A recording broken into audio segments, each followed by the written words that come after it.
All right, let's go to the phone. Let's bring in Jerry Thornton. He's a sportscaster at WEEI Boston, and he's got a problem with Shannon Sharpe these days. The fact that Shannon Sharpe, our buddy, has been backing Roger Goodell and the NFL in the Deflategate controversy and taking shots at Tom Brady and the New England Patriots.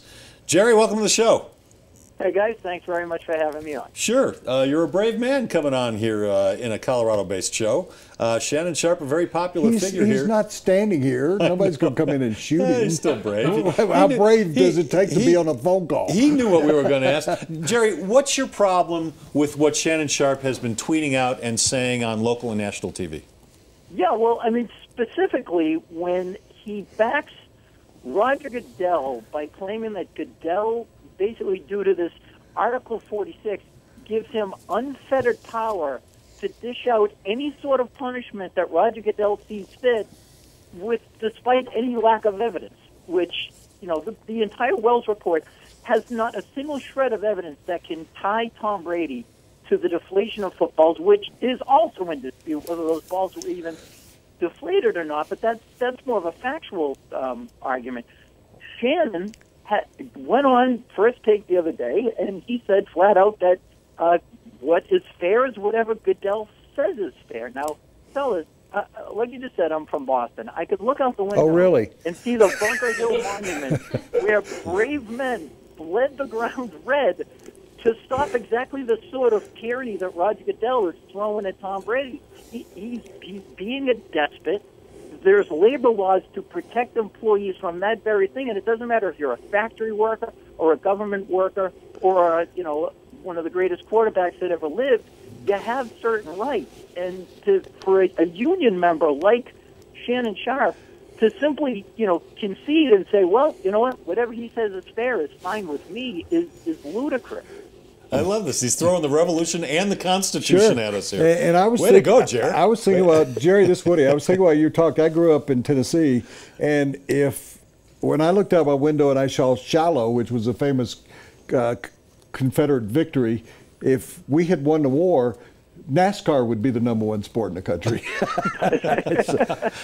Jerry, I'm going to throw something at you. One of the many reasons to be glad that the North won. Yes, I'm with you, Jerry. My friend Tim Calishaw in Dallas wrote a column today about Brady should. I'm going to ask Tim Calishaw said that Brady should just accept the 4 games, even with what you're saying is true, for the good of the NFL. Should Tom Brady accept the 4 games for the good of getting the NFL to just go on? Take a hit for the league. Yeah, Calishaw is not the first guy to say this, and I've found that as people like myself have refuted every argument over the 8 months of this thing, and now it's to this point, the people like him who say, well, he should just stand down to stop the argument. It's like one of those rare times you're winning an argument against your wife, and then what does she say? You know what? I don't want to argue with you. Well, wait a minute. I'm right. Brady is right. He's winning the argument, so let's just... Okay. That's ludicrous. For him to accept is to say that they've got the goods on him, and he has been lying all along, which nobody has proven. No one's even made a logical case for it. Absolutely not. I've said this, guys. I would rather have Brady fight this to the end and get lose and get all 4 games than to cut a deal, even if he gets no games. But if it involves admitting guilt, then I just say no. I'm an absolutist on that. Okay, Jerry, let me ask you the other side. Here's where I've come, and we've had so long to deal with this. It's like too long. We've had so long to do with the assassination. We could have birthed a baby in this time. Yes, but here's where I've come to. Why then, based on what you're telling me, for the good of the NFL, why wouldn't Roger Goodell say, for the good of the league, we're going to dismiss all this and just get on with the season? Why doesn't he do that then, Jerry? Yes, I'm with you on both those points, guys. And I think it's because what does Roger Goodell crave more than anything else? It's power. $40 million a year. $40 million a year. That too, but, absolute power corrupts absolutely. I just invented that expression. It's never been said before. And I think that's it. He has so bungled other things where he's treated misdemeanor the defenses like felonies and then felonies like misdemeanors. I think he's trying to show to the other 31 owners that he's got some credibility. Hey, look at me. I'm not messing around. The Patriots have been winning all these years. Well, I'm not going to put up with their shenanigans. I'm going to stop their monkey shines right now where they are. And it's really more about his reputation and his ability to inflict whatever sort of punishment he wants on whomever he wants for whatever reason he wants than any sort of justice or fairness. I mean, God, every once in a while I find myself going, what are we talking about here? It's the PSI and some football in a game where the Patriots blew the Colts out of the stadium. So I think that's it. I think Goodell's trying to defend Goodell, not trying to do what's right.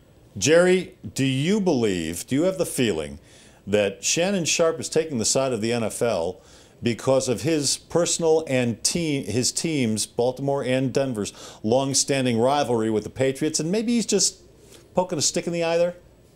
I absolutely do. And he even referenced that on First Take, as I know people in New England don't like me.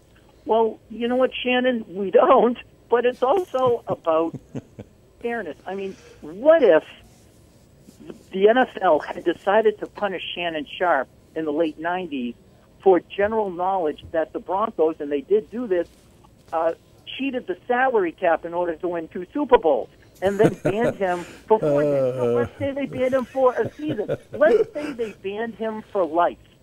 By logical extension, what he's saying is he would have been okay with that because it's in some obscure rule in the CBA. Jerry, but you're trying now to shift everything to the different. You're deflecting, Jerry.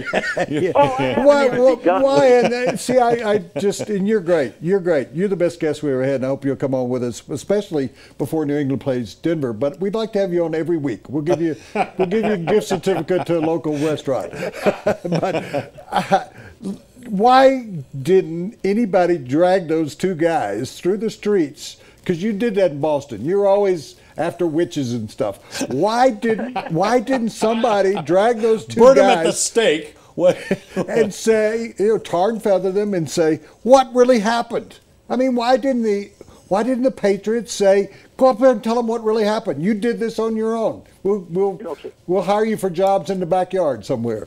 But I mean, where did they go to? I mean, I have to give the NFL credit for this. They have pitched a shutout in the PR war. They have really done an amazing job to the point where they've created this fiction that those guys didn't speak to the investigators. In fact, they spoke 4 times. They spoke to Ted Wells. When Wells had all the information that he requested, Wells wanted another bite at the apple because he had missed some things, some of those texts, you always hear about the Deflategate one from May of 2014, and missed it, didn't ask them about it, and then said, oh, by the way, can I have them back? Well, any lawyer will tell you that just doesn't go on, that you basically tell somebody, well, if you missed it the first time, you can go fry ice. We're not giving you, unfettered and limitless access to these guys.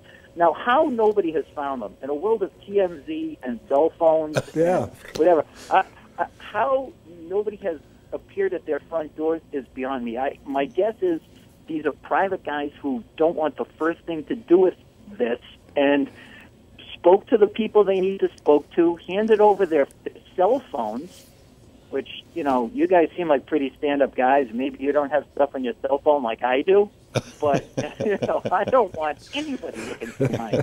They did. They cooperated, and they were made to look like buffoons because of private messages between the 2 of them. But we're going to put you in charge of, Jerry. Go to the bowling alley and to those sports auctions, because one of them goes around selling autographed footballs and stuff, and we know they probably, because you guys in Boston do this, they're probably hanging out in a pub somewhere. We're putting you in charge of find out the real story. Somebody should pay them like $25,000 a piece like everybody else gets. Hey, Jerry, we really appreciate you coming. Real quick, but do you think guys that call each other Dorito Dank are hanging out in bowling alleys and museums and art galleries and so on?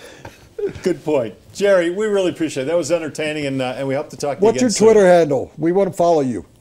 Yeah, it's Jerry Thornton 1, and that's Jerry with a J. So, yeah, please do. Guys, it's the first time I've ever been on. I hope it's not the last. I had a lot of fun. Oh, no, we're bringing you back, Jerry. We really appreciate it. All right, Jerry Thornton of WEEI in Boston.